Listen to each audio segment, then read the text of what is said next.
Communication malfunction between IPM board and outdoor main board. Malfunction conditions. PCB main chip does not receive feedback from IPM module during 60 seconds.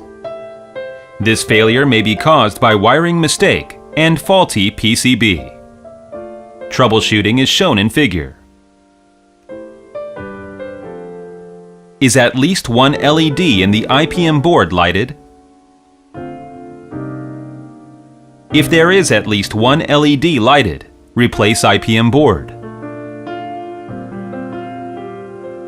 If no LED is lighted, check the signal wire between the IPM board and the main PCB. Is it connected well? If not well, reconnect and retry.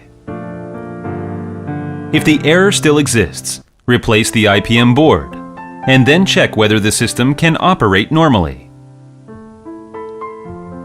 If the error still exists, replace outdoor main PCB, and then check whether the system can operate normally. If the error still exists, replace the electric control box. If the IPM board and main board are in the same board, replace the outdoor main PCB directly.